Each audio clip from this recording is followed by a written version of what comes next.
Welcome to Change the Narrative. I'm your host, Denise Fuller, an African American licensed psychotherapist, professor, diversity coach, consultant, and author. We talk about the isms. We talk about the phobias, anything that marginalizes and oppresses. Everything we are not and everything we are is because of fear. Through a mental health lens, we'll have difficult conversations with celebrity guests, political activists, and everyone in between. Our mind will tell us whatever we want to believe, but the truth lives in the body, and that's where change occurs. Are you ready to change the narrative? J.D. Fuller is an African American LCSW who has over 25 years of experience as a mental health clinician, educator, writer, and consultant.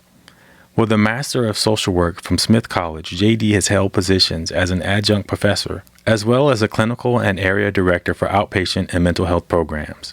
J.D. is an activist and truth teller. As an advocate for equity and inclusion, she constantly speaks out against inequality. Focusing through a mental health lens, J.D. is a widely sought-after clinician, providing education, training, and consultation on ways to navigate the difficult conversations related to systemic and internalized racism, white privilege, and the tenets of oppression. She is esteemed for her insight, empathy, authenticity, unique perspective, and ability to empower while provide education. J.D. is a firm believer that one's truth lives in the body, and that the lived experience guides the process of how we integrate new information.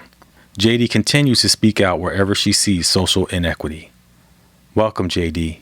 I want to welcome everybody to Change the Narrative. Things are a little bit different today because the mics have been switched. I am Kevin Clayton, one of the partners over here at I Am Music Group that produces the show for Change the Narrative. I know they don't want to be on camera, but you can kind of see him back. We have Erica, who's there on one side of my left brain and right brain. My wife, Giovanna, here on this side. So we wanted to take this time out to actually have a moment to interview JD. I've actually known JD for some time, but have not really taken a moment to get to know her. And we thought as we did that, we could also share her with her audience. So we thought maybe I could start with how I came to know you, JD. I'll just do that as a quick intro. So way back when I was looking for work, I was just married to my wife and I needed some sort of job. And she had a friend named Sol Garcia who was doing some work in the mental health area. And I had no clue of what it was or what it would entail. But I said, you know what, let's try it. And in the process of getting that job, I ended up working under you. You were the supervisor. And I was blown away with the work that was being done at the time. It was with young kids. Boy, it was ages 5 through 9 or something. 5 I remember. 9. Yeah. And they were experiencing major issues, I guess I would say. You can correct me if I use the wrong terminology. And something I was completely unaware of. We were meeting kids that were in elementary school that were exhibiting issues. And I think they all had therapists at the school, and the therapist would recommend the children to this program. And we were in charge of picking them up from school and then giving them further whatever you guys were doing. I didn't know. I was just driving the bus. That's not true at all. That is not true. And we were a team. Yeah, the thing that I was just blown away by is you were such a mothering person. You were so firm and loving, and you encapsulated like all these different pieces that children need. And I saw so much change in so many of these kids because they felt safe, because they felt cared for, because they knew there were boundaries, because they knew all these things. And I thought, wow, this is what love looks like. This lady is like bringing it to the table. And, I worked there for a short while, and our paths, took different routes, but, we have since, with my wife and Erica, started a studio, and we've been getting into podcasting. And the first person that came to mind was you, JD. When we started thinking about things that we wanted to put out into the atmosphere that were positive, that were life-changing, that were something that people aren't talking about, that wasn't necessarily about trying to get numbers, but were things that were really going to change people's lives and make a difference. And that's how this came about, with us reaching out to you. And I was so excited you were on board, and I'm talking too much. So Never. That's how we are here. So we started the show, and now we want to interview you and get deeper in, because I've never asked you about your personal life. And I don't know, we'll get too deep, of course, depending on how far you want to go. We just want to learn more about you, like where you come from, your family life. I know that you're the youngest of 9, but tell us a little bit about that. First of all, you were much more than a bus driver. You were amazing. You fell right in line. And, you know, you and Soul helped me realize that Black parenting doesn't necessarily work with the Spanish speaking parents. They needed to understand that I was not reprimanding their children, but I was actually creating behavior strategies. So you were that kind male presence, and Soul was my everlasting bridge for communication to certain parts of the community. And so it was an amazing team. I was sad to see you go. Let me just start off by saying that. I am from Norwalk, Connecticut, born and raised. And I mean, the youngest of 9, right? So there's 8 other people you're watching go through the maze of large family, trying to figure out what not to do and also how to get over in much different ways based on their failures. And so that was a lot of my growing up was watching and observing. So it's not too surprising I turned that into a career later on, but it was pretty smooth transition, actually. Well, that's the thing that was really big for me. I mean, maybe it seems so natural to you, but for us from the outside, I mean, what point did you realize that this was going to be a road for you in terms of mental health? That's such a great and honest question. So I was always one of those curious people. First of all, I had a lot of anxiety, lots. I remember being 9 years old, standing in front of the TV, worried about the Vietnam War. How's this all going to turn out? What's this going to look like? You thought I had a part in running the country. So I've always had that level of intensity and curiosity.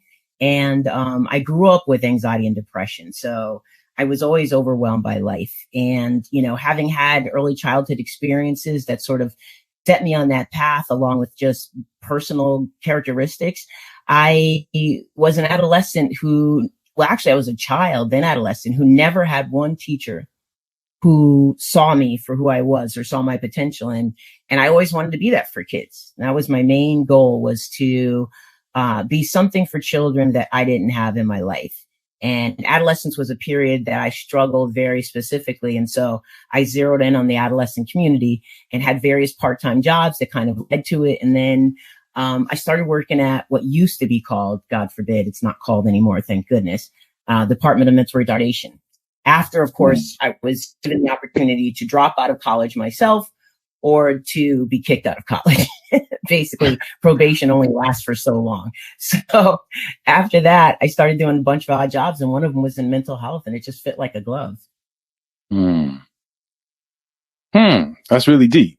And so up until that point, then, and I'm grabbing some of the stuff that I hear you guys say, but you were getting the different messages from your family, from school, and from the world, all of these 3 different places. And your overall feeling was that you just no one saw you. Yeah, right. For my family, I think I was, and I won't speak on their behalf, but I can only imagine based on how I felt. I was always thinking too much, feeling too much, and asking too many questions. And in school, I think it turned into avoidance for me because I didn't feel engaged. I didn't feel seen. And so then it just became acting out behavior, which is why I always say kids act out what they don't have the language for. And I was a professional actor-outer. And so I really got to understand that from the inside out. And then that's how it just sort of evolved. Once I left college, like, what am I going to do? Then I started working as a behavior specialist in residential living for those with intellectual disabilities, severe behavior problems. And then I turned that into working with adolescents at risk. And then it evolved from there into like the being executive director at a teen center once I went to California and came back. And then I went back to school and finished my undergraduate as an adult, and then began my graduate program at Smith. And then that's when I gained my degree and eventually got licensed. Okay. And one of the things that came up, we were looking through as you were, working to get your degree, your graduate piece was the racial identity development of the African American female. Right. What brought you around to that title, and then what were your findings? So, well, y'all dug a little deep now, didn't you? So I grew up in a family that was very community based. We had a lot of different people around us, all different races. The project we lived in when I was a child was extremely diverse. And so when we moved out of the projects and we became the first Black family in Colonial Village in Norwalk, one of the things we experienced was letters from the community wanting us to be there. And it was really first experience with racism in a way that felt very personal.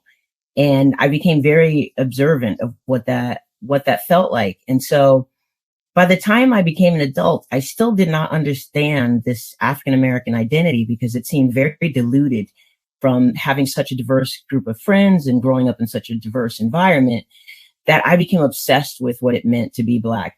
And so I did a lot of research and learning things that we aren't taught in school.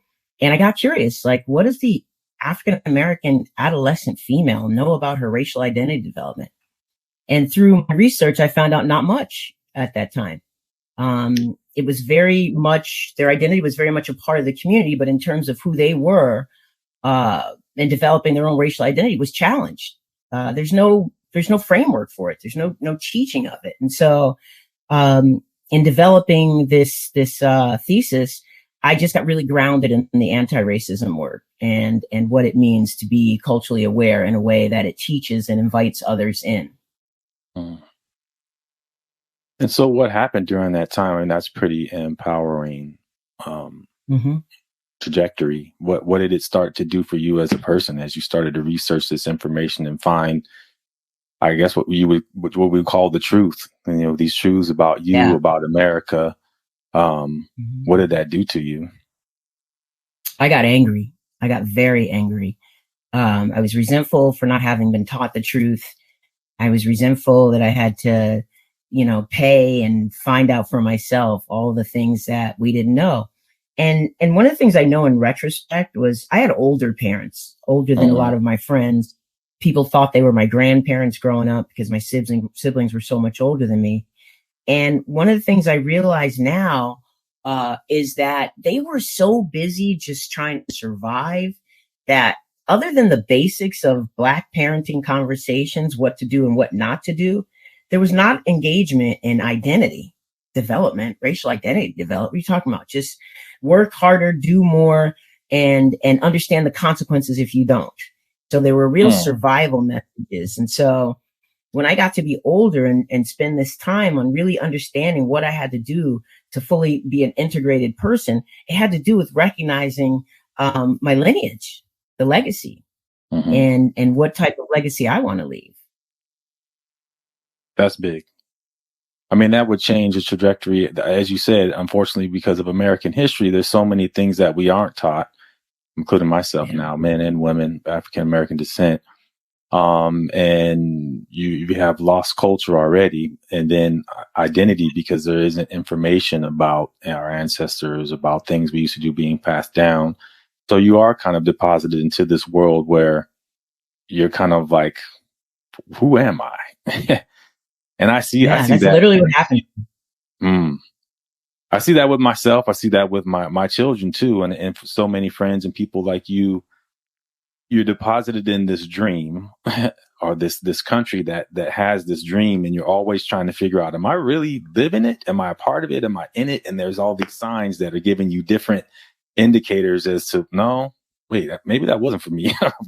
Maybe this is, and it gets confusing, I think, as you get older.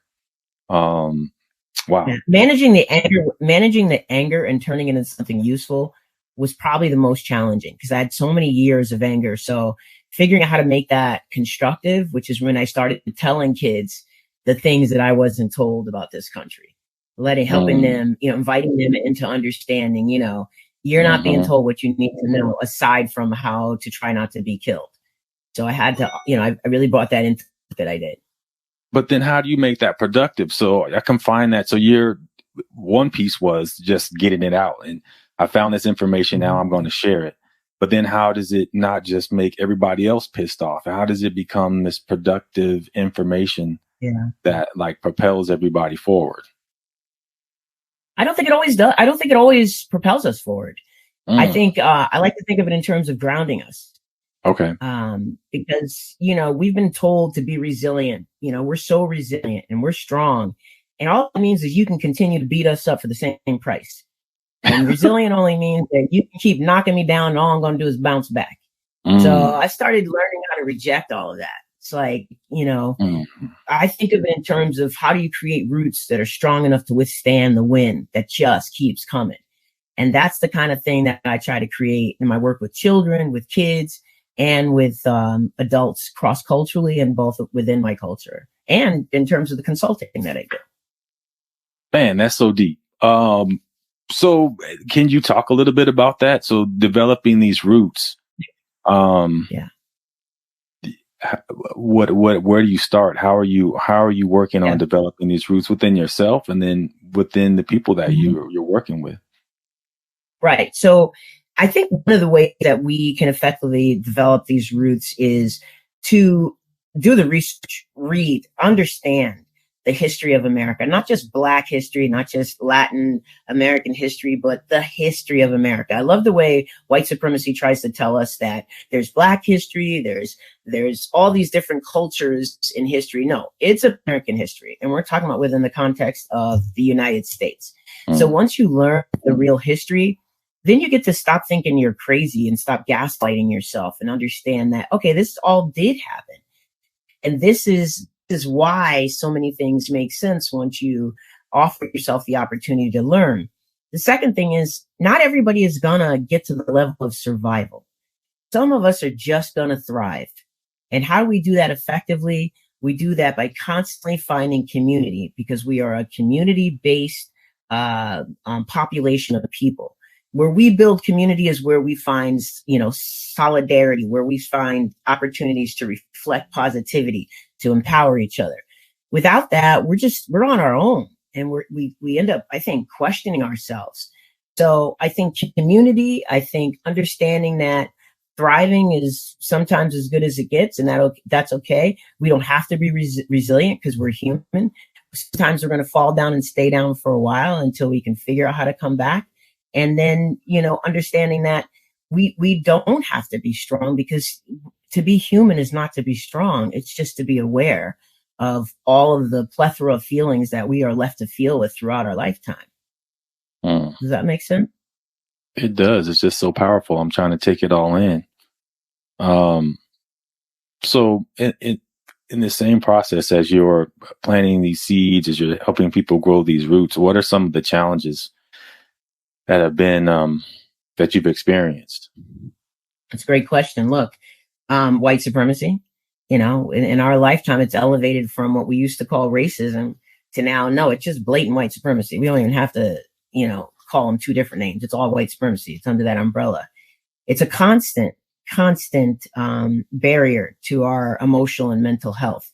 As far as police brutality, that's another, police murder, yet another, all a part of that same system, injustice in the policing system and the judicial system, all of those things challenge, which is why we are best supported in community and reflecting the truth. We need people to stop telling us we don't see what we see, and we need to elevate our voices to validate what we see and also become creative. I rely a lot on the youth. I mean, that's one of the things I love about doing the podcast is that it's really helped me find people to afford hope. I walk around real hopeful after all of these years of seeing what I see. So knowing that younger people are really taking the torch and running with it, that allows some hope. And as an elder, I need all the hope I can get. That's big. That's that's one of the things that I think about with regard to hearing you do the interviews and talk to everyone. Just hearing the frustration, I think, is what I'm taking it as, that you've experienced and really wanting to push the ball forward, but seeing how suppressive all these different areas are in our life and how hard it's been on so many of our people to literally just, as you just survive, just trying to make a way to just feel like you know, you you're worthy of being alive almost. Um, hmm. But That's one of the things. Let me tell you, that's one of the things, Ken. That's one of the things I saw early on was adolescents, particularly those who live within the limits of poverty, which is far too many right now, did not have a vision. They did not have a vision, right? And I learned this working in the affluent communities early in my career. Since kindergarten, these kids knew who they were and where they were going. In our communities, kids don't have that privilege. There is no clear vision of who you want to be, which is why so many kids end up on the sports, route, because it's like that's who you see most often. But as we expand the vision for the youth, there are opportunities to see different pathways. And one of them is, economic intelligence, understanding what finances are and how to begin early is such a key element that I didn't have access to. Which I think would really greatly empower youth. Yeah. And having a vision of, like you said, people out there that show it. I'm seeing the same thing right now with my kids, with my son. I grew up with a father that actually started his own company, and I worked inside of it, and I've seen another side of the economic issue. And that's always been my thing is knowing that the need for educational intelligence is exactly as you call it, that's how America functions on this economy. It used to be the economy of slavery. And now as we moved into, maybe something slightly different with the prison system and all these things that exist, but we've got to figure out how to function inside of this economy and really be fruitful in it. And it's learning the keys to the game. And that's the one thing that we've never really been given. We're always working inside of it and, being used by it. And that's all we understand. And I feel the same way. As much as I love sports, because I grew up with a father that was on the other end and understanding ownership, I began to look and be like, wait a minute, like all these guys are just owned by, so we just keep talking about how much money they make. They make so much money, but I'm like, knowing economics, I'm like, in order for these guys to pay you $100,000, that means that they're making bazillion trillion dollars behind the door that nobody sees. Like, where's that money? And I think more people are starting to talk about it now, but then again, you just start to see our bodies being used as these, musical chairs and pieces to create and all of this opportunity for money to be made. Again, the economics were being used for it, but no one is really receiving the benefit of it. The communities aren't getting any of that money back. People are leaving the communities, businesses are being taken away, and none of it's fed back into the very souls and pieces that created it. And that's one thing. I remember. No, go finish. Oh, no, I'm done. I'm good. I remember that. What you just brought up for me was, I remember when you were leaving, you're like, yeah, I'm going to start my own thing. And I remember having such angst about it. When you left the Hell Group and you were like, I got this music thing. I got this entrepreneurial need. I was scared for you. And it was so weird because that's my upbringing, right? I had a father who had a business, but he wasn't really great at the business. And so he ended up losing the business. So the message to me growing up was stay at a job as long as you can, get that insurance, get that pension, get that, that social pay into that Social Security, make sure you're solid working class individual, even though we were in poverty and didn't really do it all the time. And, I think about that now and it's like, yeah, we should be creating entrepreneurial mentality. We also have to create economic soundness so that we don't buy everything that's sold to us, right? For example, I know I'm going to get a lot of hate on this, but the whole Bitcoin rush, right? Okay. It's like, I had a wealthy white man tell me, by the time the working class find out about it, the rich have already made their money off of it. I've heard that some shit. Times. I've heard that many times. Yes. So we're rushing the stuff like, oh, we got the answer. We got the thing, we're going to make the money off of this one thing. And that's how capitalism has been created. It's been created to sell us the leftovers and tell us we can get rich off of it. Yeah, well, I mean, I think maybe kind of a similar example is with this whole weed thing, right? Marijuana. And like at first it was illegal, and then they're like, oh, we're going to make it legal. But there's been so many freaking barriers that they've put up because all the people that are the big players in positions are now getting their businesses ready. They're trying to make it to where, and then now they've made it. So many people are like, yeah, don't even get into it. It's impossible. All the people That's that exactly are, the case. you know, in the back barriers, which are, I'm sure, all other than Black. There may be a few, but so many got pushed out because they did not have the connections and the wherewithal, the legal prowess to be able to maintain what the barriers that the government put in place for people that want to take advantage of this business. And, but then now we still have Black bodies behind, you know, in jail, you know, for something now that is considered legal. And, I don't know, I saw something that Biden, you know, put out that they're trying to, for people that were put away for, you know, small things and be able to get out, but I don't know. Yeah, like when is the question, right? You just got a new Speaker of the House who's going to inevitably make things much more difficult, and the power remains with the extreme right. So how does that change? Listen, I know why Black bodies are disempowered and brown bodies are disempowered in terms of the vote. I understand it. I get it. You know, you keep saying, why bother when nothing changes? And all we have to believe is that we have to, so something can change. Because if we don't, then we're in even more of a difficult spot. Ooh, that sounds like a t-shirt. We have to, so some things can change. Because if we don't, then that's it. I mean, people are obviously moving very quickly and making fast advances to try to push us into a place I don't even want to think about where it may be. Okay, we're moving on then. So we'll move on to something a little bit, hopefully more positive. But what inspires you? The one thing that I remember and I continue to see about you, your drive and your passion for people is unmatched. Where does that come from? It comes from seeing little kids, to be honest with you. Kids, teenagers, they just make me want to do more. They make me want to make sure therapists are prepared to give them the therapeutic experience that they deserve. It makes me want to make sure they have enough information or at least know where to find the information. That really is the drive. That really is. Kids have always been my thing. That's amazing. That goes right back to the JD that felt that, you know, they didn't get all the information, right, that she needed. And so now that's amazing. You're doing the person in the mirror thing. Yeah. You know? Yeah, like absolutely. You literally look, let me tell you, don't let any therapist fool you. And you've heard me say this 100 times. We are therapists for a reason. We didn't become therapists because out of the selflessness and generosity and benevolence of our hearts, the depth of our soul, we became therapists because we keep trying to figure it out and help other people figure it out at the same time. And because we are seeking that corrective experience throughout our lives that we can finally say, that's it. There it is, only to realize that there is no one answer. There's many answers.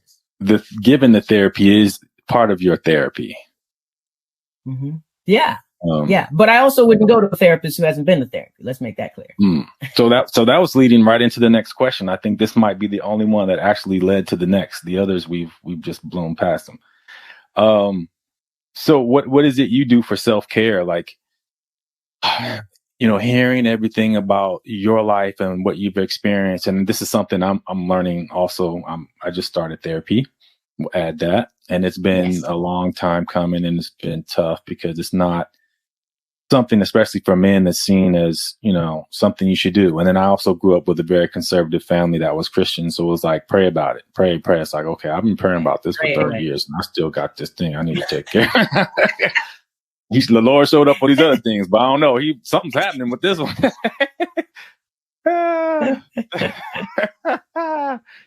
But so like, what is it that you do for your own mental state? Like, how do you do that? And then, so, you know, also, how do you not psychoanalyze yourself? You already know what you're giving to other people and you have these things you need. How does that work, JD? Look, there's a cup that says, while you're talking, I'm diagnosing you. And so, the good news is we diagnose ourselves as well. It's, I don't know how to turn. I know I've dated, women who've said, don't therapize me. I'm like, therapize you? I'm just talking. Like, I don't know where one ends and where the other begins. I think I know I've been analytical my whole life. So that fit into psychodynamic theory, which I felt very connected to. And the idea that, we are what we do. We are what we eat. We are how we treat ourselves and our body. I am very boundaried with my work, but I'm also an empath to the nth degree. I'm like a sponge. I take on everything around me in the world, in the room, constantly. And so I'm not one of those people who can be like, oh, I can cut it off. No, I don't cut it off. What I've learned to do is better integrate it into my life and find channels. I write. I also exercise consistently. I eat a pretty healthy diet in terms of I try to eat fairly clean. I think I definitely try to have a healthy social life and sleeping. I'll never forget when I was getting older and I never slept. I've been an insomniac my whole life. And I heard Tina Turner say once when they said, how do you age so well? One of the things she said was, I get a lot of sleep. I don't know. It was like a switch that went off in my head. I was like, and now I'll be sleeping. And so Tina Turner. I'm about to do it. Sleep is now my priority. And so I literally flipped it on a dime and just started really focusing on how to get more sleep and more rest. I try to take significant time off, particularly as I'm getting older. And I have been in therapy many, many years. It's only recently, within the last probably 7 years, that I stopped going to therapy. And it's been difficult to find someone that I felt could mirror me moving forward. Not to say I never will go back again, but I've done so many different types of therapy. My anxiety is less than it's ever been in my life. My depression is one of those things. It's like eye color. It doesn't go anywhere. You just learn how to manage it with tools and skills and creativity. And so I think all of those things are what I do to stay grounded, but it doesn't mean I don't get knocked over and, have to pick myself back up, because I absolutely do. It's part of the human experience. Right. Beautiful. All right. Well, I'm going to take a turn and start heading towards the finish line, man. Maybe we'll pick another time and we'll do like a part 2, but we're going to see if we can complete this one.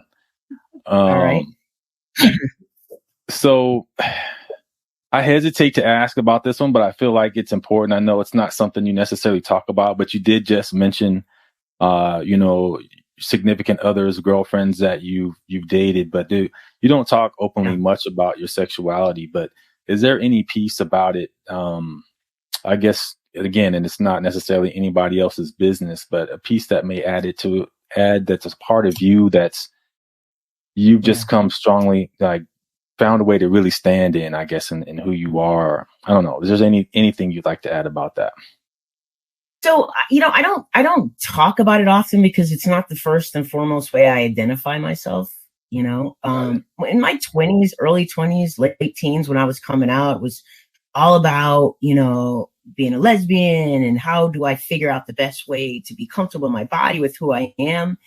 And then, I don't know, it seemed like not too long after that, when I realized my Blackness is much more of an experience to manage. My identity as a masculine centered lesbian is a matter of fact, but it's not a matter of my purpose. It's not my main identifier. When people call me sir, I say, no, actually I'm a female. You ought to expand your limits of what you think femininity or women look like, because we don't all look the same. That's their problem, not mine. Right. So I'm unapologetic about it. I guess that's why I don't talk about it. But I also, aside from the Black trans community, do not feel that I am as endangered as my sisters and brothers in the community are. I don't feel like they're any less in danger than I am in terms of our Blackness. Does that make sense? So in other words, we're within the gay community. I think those of us who are from the global majority are much more at risk. And in terms of the most at risk, it is the trans community, Black females in particular, last I read, were the most at risk. So being a lesbian is a part of who I am, but I don't see that on the forefront of the fight of who I am. Is that clear? I mean, almost in the sense that when people see you first, maybe there's a line. The blackness always reads first, and then they go down the line there. You're a woman, blah, blah, blah, blah. But your color is how society identifies you. That makes sense. Oh, man. Thank you for that. From there, we'll jump on into the podcast. So we've been working with you now for 2 years. We started this thing before the pandemic, and you're not about to. This is show 100. We got an edit there. What for you has been, I guess, is there a favorite interview? And is there something that you could say you pulled away from all of the interviews you've done that you've learned from doing this? Yeah. I don't know. I'd be hard pressed to say a favorite. I think many of them, we've had some that we've laughed at more than others. Yeah. Because, like I say about group therapy and individual therapy, going with a plan and then be prepared to pivot at any given moment. That's for sure. But in addition to that, I would say, it's been trying to get focused, right? Because I listen to other podcasts, I listen to people and what they pitch, and it's been really landing on this idea of decolonization of mental and medical health, and looking at it through that lens, looking at everything through that lens, that I think we have found our focus. And that's been extremely exciting. Again, it's really just amazing to see younger people just figuring it out and using social media. You all have heard me say a number of times, I was on the front line before social media was a thing. And so I don't know, it's like validating to see them all, getting all this energy from the work that they're putting out there and the energy they're receiving back. It is important. They need to know it's important. And I hope that this is a platform to lift voices so they can feel the validation from us. Yeah, for sure. I mean, oh my gosh, it's really been life-changing, I think, for all of us, helping you produce the show because of the, sheer amount of personalities and people, and just hearing the connections, some of the tying pieces that the Black community continues to experience. And it's really cool also to hear you talk about coming from a different time, a different generation, and then wanting to pour into these new kids, and then seeing all the things that they've creatively come up with to express themselves and do the same thing. I think, and trying to get the message out and trying to, provide things to others that they in turn maybe didn't have or didn't have. And so that was one of the last questions we had and you talk about it quite a bit. I mean, what are some of the key differences aside from social media that you see that are so different today? Does it seem like people are a bit more open to talk about things? What are you noticing now with the new generation? For one thing, I'm noticing that white people are really bold, both in getting credit for what they did not create, and running with it in a way that seems like they created it. But also, we are willing to challenge that more. We are no longer talking about allies, right? Back in my day, we were talking about allies and diversity. Now we're not talking about that. We're even starting to lessen on the Karen piece. They're just angry white women, not Karens. Karen's too nice. They're angry white women, and they're not Kens. They're angry white men. And so we're moving more towards language that is more accurate, and therefore identifying them more accurately, which I think does a lot because it doesn't dilute what's going on, And so the white people who we once would call allies, they're either abolitionists now or get off the boat, So it's this push towards being not just talking about the message, but being the message, And there's a lot more access to information than I had coming up. I mean, a lot of this stuff, if it wasn't for some of the original authors, I would have been lost. But now there's so many resources to understand the truth. There is no way to use the excuse, especially for capitalism and privilege. There is no excuse to say I didn't know any longer. You can know, it's a matter of wanting to know. And that's That's the main driving force. Create less and less opportunities to say, I didn't know. Accountability. Man. Yeah, accountability is key. All right. Well, we're coming to a close now, and we are going to play the word game, if you are okay with that. We have a couple of words we're going to throw out at you. And if possible, one word response in return. Or one of these is two words. I don't know. So you let me know if you're ready with a little warm up here. Ready. And I know this came from Gio, so I'm already ready. We love it. The game crew. That is so funny. All right, here we go. The first one, white fragility. Exhausting. Woo. Next, capitalism. White. Love. Questionable. Therapy. Important. BIPOC. I fucking hate that word. It's not even a word. Created by academia. I'm not BIPOC, I'm Black. Boom. Truth. Always. Man, that's it.